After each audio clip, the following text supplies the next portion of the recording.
আসসালামু আলাইকুম। আজকে কথা বলবো মানগুমিনীকে নিয়ে। আশ্চর্য হওয়ার দরকার নেই। আসলে আমি কথা বলতে চাচ্ছি পিচ কিউরেটর গামিনী ডি সিলভাকে নিয়ে। যিনি লম্বা সময় ২০১০ সাল থেকে শুরু করে এই ২৫ সাল পর্যন্ত যদি ধরা হয়, নিয়ার অ্যাবাউট 16 ইয়ার্স উনি বাংলাদেশের প্রধান পিচ কিউরেটর হিসাবে কাজ করেছেন। আসলে উনাকে নিয়ে অনেক কথাই অনেকবার হয়েছে।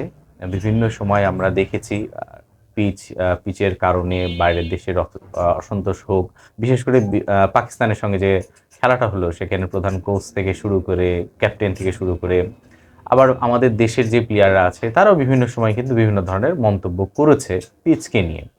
তো পিচের দায়িত্বে যিনি ছিলেন তিনি হচ্ছে গামিনী ডি সিলভা।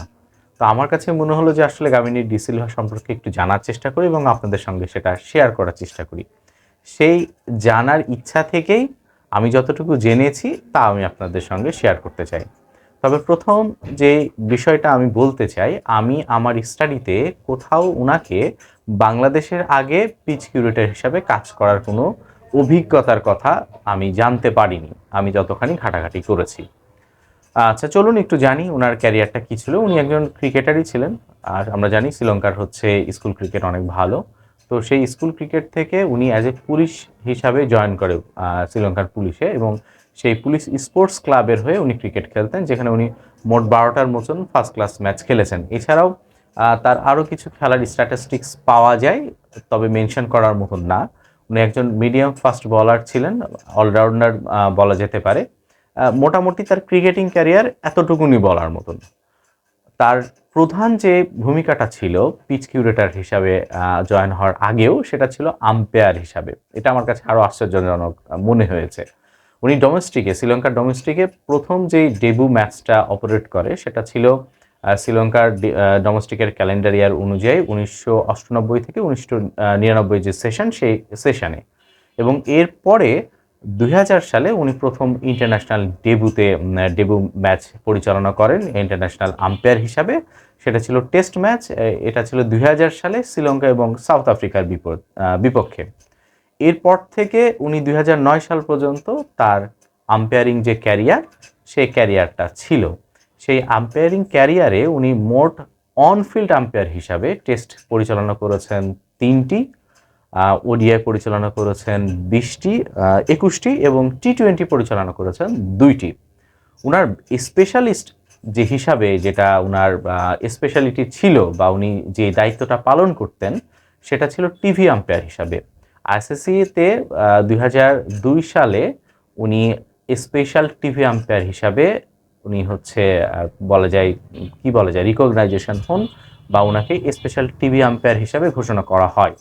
তো তখন এটা নিয়ম হচ্ছিল যে স্পেশাল টিভি আম্পায়ারও রাখা হবে। সেই জায়গা থেকে শ্রীলঙ্কার হয়ে এই গামিনী ডি সিলভা উনি হচ্ছে স্পেশাল টিভি আম্পায়ার ছিলেন।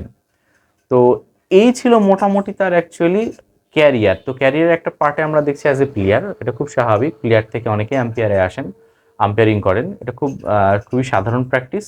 তো সেইটা হয়েছে।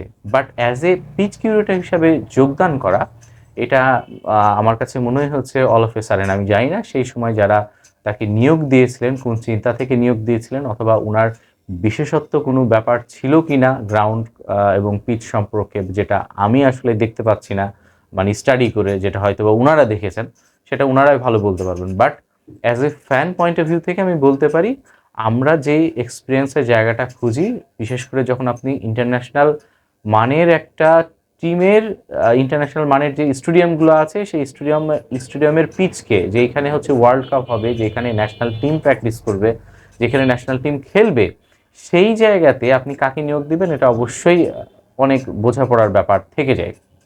যাই হোক, এরপরেও যেটা বলার, সমালোচনা করলে তো অনেক সমালোচনার জায়গা থেকে যায়। তো এখানে শুধুমাত্র গামিনী সিলভাকে দোষ দেওয়ার কিছু নাই, কারণ যারা নিয়োগ দিয়েছে এটা তাদের রেসপন্সিবিলিটি ছিল তার ব্যাকগ্রাউন্ড সম্পর্কে আরও দেখাশোনা করার বা দেখে নেওয়ার। তবে এর মাঝখানেও গামিনী ডি সিলভার যে সময়কাল, এই ১৫ বছর অথবা ১৬ বছর, সেই ১৬ বছরে বাংলাদেশের মাঠে ২০১১ সালে ওয়ার্ল্ড কাপ অনুষ্ঠিত হয়। ২০১৪ সালেও ওয়ার্ল্ড কাপ অনুষ্ঠিত হয়, সেটা ছিল টি-টোয়েন্টি। এছাড়াও ১২ সালে আমরা এশিয়া কাপ দেখেছি। বেশ কিছু আমরা ভালো ওডিআই এবং টেস্ট সিরিজও দেখেছি, যেখানে বাংলাদেশ এই স্লো উইকেট বা টার্নিং উইকেটের অ্যাডভান্টেজ নিয়েই কিন্তু ইংল্যান্ড, অস্ট্রেলিয়াকে টেস্টে বাংলাদেশ পরাজিত করেছে। আর শুধুমাত্র এখানে স্লো উইকেটিংয়ের কথা বলে হবে না, বাংলাদেশের ক্রিকেটারদেরও অবশ্য কৃতিত্ব আছে। তবে উনার সময়কালে যদি আমরা বাংলাদেশ ক্রিকেটের কিছু হাইলাইট পয়েন্ট দেখি, সেগুলোর মধ্যে বলা যায় এই সমস্ত বিষয়, যে ওডিআই ইন্ডিয়ার সঙ্গে জয়লাভ, পাকিস্তানের সঙ্গে জয়লাভ, সাউথ আফ্রিকার সঙ্গে জয়লাভ, এবং ইংল্যান্ড এবং অস্ট্রেলিয়ার মতন দেশের সঙ্গে টেস্টে জয়লাভ ঘরের মাটিতে। তো এই ছিল আসলে সর্বসাকুল্যে গামিনী ডিসিলভা সম্পর্কে আমার স্টাডি এবং আপনাদের সঙ্গে সেই তথ্য তুলে ধরা। তো আজকে এই পর্যন্তই। সবাই ভালো থাকবেন, সুস্থ থাকবেন। আসসালামু আলাইকুম।